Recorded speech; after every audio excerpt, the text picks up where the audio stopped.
Hello दोस्तों, स्वागत है आप सभी का हमारे यूट्यूब चैनल मिशन परीक्षा पर।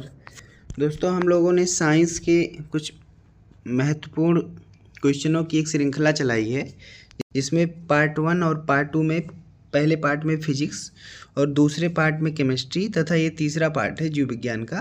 क्योंकि जीव विज्ञान काफ़ी लंबा है, इसलिए इसको 2 से 3 वीडियो में कवर करेंगे। तो ये जीव विज्ञान का आज पहला पार्ट है तथा साइंस का तीसरा पार्ट है। तो आइए आज के कुछ महत्वपूर्ण क्वेश्चन को देख लेते हैं। पहला क्वेश्चन है, फूलों के अध्ययन को क्या कहते हैं? फूलों के अध्ययन को क्या कहते हैं? तो फूलों के अध्ययन को एंथोलॉजी कहते हैं। बी वाला ऑप्शन इसका सही होगा। फूलों के अध्ययन को एंथोलॉजी कहते हैं। ठीक है। कीटों के वैज्ञानिक अध्ययन को क्या कहते हैं? कीटों के वैज्ञानिक अध्ययन को एंटिमोलॉजी कहा जाता है। बी वाला ऑप्शन एंटिमोलॉजी। रेशम कीट पालन को क्या कहते हैं? रेशम कीट पालन को क्या कहते हैं? रेशम कीट पालन को सेरीकल्चर कहा जाता है। सेरीकल्चर। सी वाला ऑप्शन सही होगा। मधुमक्खी पालन को क्या कहते हैं? मधुमक्खी पालन को एपीकल्चर कहा जाता है। सी वाला ऑप्शन इसका भी सही होगा। लेक्सिकोग्राफी का संबंध किससे है? शब्दकोश के संयोजन से। ये बी वाला ऑप्शन इसका सही होगा। वर्मी कल्चर में प्रयुक्त वर्म होता है अर्थवर्म। इसका डी वाला ऑप्शन सही होगा। जेनेटिक्स निम्न में से किसका अध्ययन है? जेनेटिक्स आनुवांशिकता और विचरण का अध्ययन है। जेनेटिक्स आनुवांशिकता और विचरण का अध्ययन है। जेरेंटोलॉजी निम्नलिखित में से किसके अध्ययन से संबंधित है? वृद्धों के अध्ययन से संबंधित है। डी वाला ऑप्शन इसका सही होगा। पैडोलॉजी किस वैज्ञानिक अध्ययन से संबंधित है? पैडोलॉजी मिट्टी से संबंधित है। इसका बी वाला ऑप्शन सही होगा। अस्थियों के अध्ययन को क्या कहते हैं? अस्थियों के अध्ययन को ऑस्टियोलॉजी कहते हैं। ए वाला ऑप्शन इसका सही होगा। सर्पों का अध्ययन क्या कहलाता है? सर्पों का अध्ययन सर्पेटोलॉजी कहलाता है। ए वाला ऑप्शन इसका सही होगा। कुछ महत्वपूर्ण बिंदु हैं जिसने हमको नोट डाउन कर लिया है पीडीएफ में, इसको भी एक एक करके देख लेते हैं। जूलॉजी विभिन्न प्रकार के जीवों का अध्ययन कहलाता है। जूलॉजी विभिन्न प्रकार के जीवों का अध्ययन कहलाता है। बॉटनी विभिन्न प्रकार के पादपों का अध्ययन बॉटनी कहलाता है। फिजियोलॉजी शरीर के विभिन्न भाग के कार्य तथा कार्य विधियों का अध्ययन कहा जाता है। पैडोलॉजी मृदा तथा मृदा प्रकार का अध्ययन कहलाता है।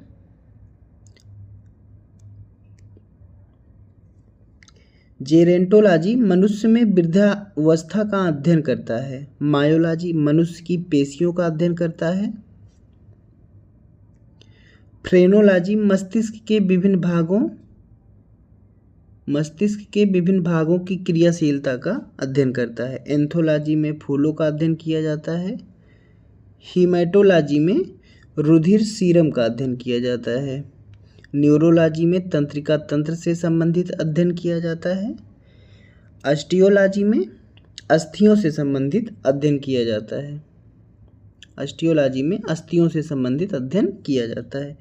वायरोलॉजी में विषाणुओं या वायरस का अध्ययन किया जाता है। बैक्टीरियोलॉजी में जीवाणुओं का अध्ययन किया जाता है। एंटीमोलॉजी में कीटों का अध्ययन किया जाता है। सर्पेटोलॉजी में सर्पों का अध्ययन किया जाता है। हर्पेटोलॉजी में उभयचर तथा सरीसृपों का अध्ययन किया जाता है। ऑर्निथोलॉजी में पक्षियों का अध्ययन किया जाता है। डर्मेटोलॉजी में त्वचा तथा इसके रोगों का अध्ययन किया जाता है। एपीकल्चर में मधुमक्खी पालन का अध्ययन किया जाता है। पीसीकल्चर में मछली पालन का अध्ययन किया जाता है। सेरीकल्चर में रेशम कीट का पालन का अध्ययन किया जाता है। फ्लोरीकल्चर में फूलों की खेती या पुष्प अध्ययन किया जाता है। ओलेरीकल्चर में सब्जियों की कृषि की जाती है। हार्टिकल्चर में फूलों, फलों, सब्जियों व मसालों की खेती की जाती है। पोमोलॉजी में फसलों की खेती की जाती है।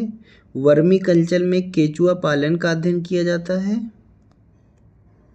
विटीकल्चर में अंगूर उत्पादन का अध्ययन किया जाता है। विटीकल्चर में अंगूर उत्पादन का।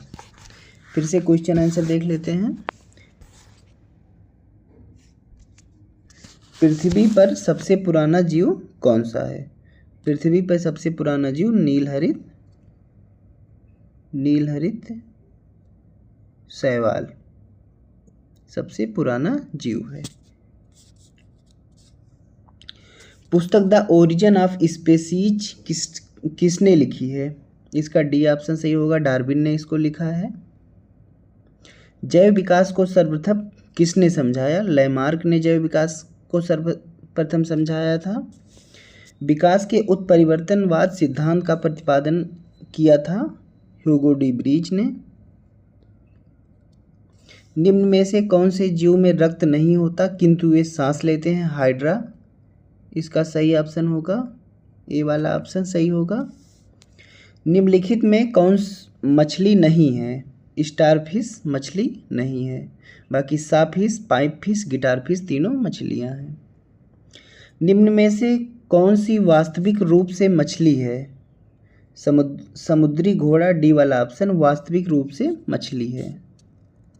शार्क मछली में कितनी हड्डियां पाई जाती हैं? शून्य हड्डी होती है शार्क मछली में, कोई हड्डी नहीं पाई जाती। सबसे बड़ा स्तनपायी कौन सा है? व्हेल सबसे बड़ा स्तनपायी है। उड़ने वाला स्तनपायी कौन सा है? चमगादड़ उड़ने वाला स्तनपायी है, डी वाला ऑप्शन सही होगा। निम्नलिखित उड़ने वाले जीवों में कौन सा पक्षी वर्ग में नहीं आता? चमगादड़ पक्षी वर्ग में नहीं आता है। निम्न में से कौन सा जीव अपनी त्वचा से सांस लेता है? मेढक अपनी त्वचा से सांस लेता है। प्रायः जो गलियों में तमाशा दिखाता है वह होता है रीछ भालू, उसे हम रीछ भालू कहते हैं। निम्नलिखित जंतुओं में से किसमें 3 प्रकोष्ठ वाला हृदय होता है?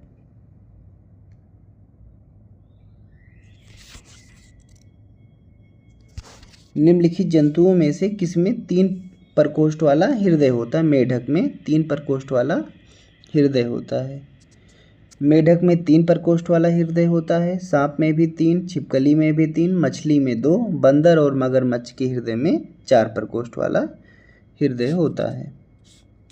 त्रिकोष्ठीय हृदय पाया जाता है, अभी हम लोगों ने पढ़ा है, उभयचरों में। दीमक को और किस नाम से जाना जाता है? श्वेत चींटी के नाम से दीमक को जाना जाता है। मकड़ी कीट से भिन्न होती है क्योंकि मकड़ी में पाई जाती है 8 टांगें, मकड़ी में 8 टांगें पाई जाती हैं। रेशम कीट जिन पर पनपता है वे हैं सहतूत की पत्तियां। निम्नलिखित में से किस जीव का रक्त सफेद होता है? तिलचट्टा, तिलचट्टा का रक्त का रंग सफेद होता है। लाल रक्त कणिकाएं जंतु हैं केचुआ की।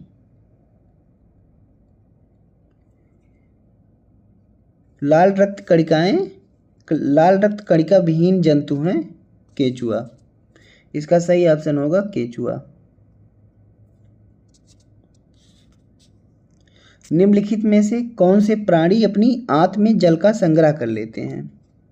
इसका सही ऑप्शन होगा ऊंट। निम्न में से कौन सा जानवर बिना पानी पिए सबसे लंबी अवधि तक रह सकता है? कंगारू, चूहा, डी वाला ऑप्शन। घोंसला बनाने वाला एकमात्र सर्प है राजनाग, किंग कोबरा जिसे कहा जाता है, बी वाला ऑप्शन सही होगा। निम्न में से कौन सा सांप जहरीला नहीं होता है? अजगर, अजगर जहरीला नहीं होता है। कीट भक्षी पौधे मिट्टी में किसकी कमी से उगते हैं? नाइट्रोजन की कमी से। पौधे में कौन से भाग से हल्दी प्राप्त होती है? तने वाले भाग से हल्दी प्राप्त होती है। गन्ना, आलू, अदरक तने का रूपांतरण है। गन्ना, आलू, अदरक तने का रूपांतरण है, जबकि शलजम, गाजर, शकरकंद, मूली आदि सब जड़ का रूपांतरण होते हैं। इम्पॉर्टेंट है ये दोनों लाइन, इसको आप लोग देख लीजिएगा। गन्ना, आलू, अदरक तने का रूपांतरण है, जबकि शलजम, गाजर, शकरकंद, मूली ये सब जड़ का रूपांतरण होते हैं। मटर पौधा है, साग, ये वाला ऑप्शन सही होगा। भिंडी का कौन सा भाग खाने योग्य होता है? फल। निम्न में से कौन सा एक सत्य फल नहीं है? सेब। सेब सत्य फल नहीं है। जब फल के निर्माण में अंडाशय के अलावा कुछ अन्य भाग भी शामिल हो तो ऐसे फल को असत्य फल कहते हैं, जैसे सेब, काजू, नाशपाती आदि। सत्य फलों में आम होता है। लाल मिर्च में तीखेपन का कारण है कैप्सेसाइन। फलों के मीठे स्वाद का कारण है फ्रक्टोज। प्याज के छिलके उतारने पर आंसू आते हैं क्योंकि प्याज के छिलके निष्कासित करते हैं सल्फेनिक अम्ल होगा, सल्फोनिक नहीं होगा, सल्फेनिक होगा। थोड़ा सा डिफरेंस है, याद रखिएगा। पौधे जो नमक युक्त मिट्टी में उगते हैं को कहते हैं हैलोफाइट। हाइड्रोफाइट कहते हैं एक जलीय पौधे को, हाइड्रोफाइट एक जलीय पौधे को कहते हैं। चट्टान पर उगने वाले पादप कहलाते हैं सैलोफिद। मछलियों में सामान्य श्वसन होता है गलफड़ों द्वारा। सेब के फल में लाली का कारण है एंथोसाइनिन, ये वाला ऑप्शन। निम्न में से किसके कारण टमाटर का रंग लाल होता है? लाइकोपिन, डी वाला ऑप्शन। पपीते में पीले रंग का कारण है कैरिकाचेंथीन, इसका सी वाला ऑप्शन सही होगा। ठीक है, 50 क्वेश्चन इसमें हम लोगों ने कर लिया है, बाकी वाला क्वेश्चन अगले वीडियो में करेंगे।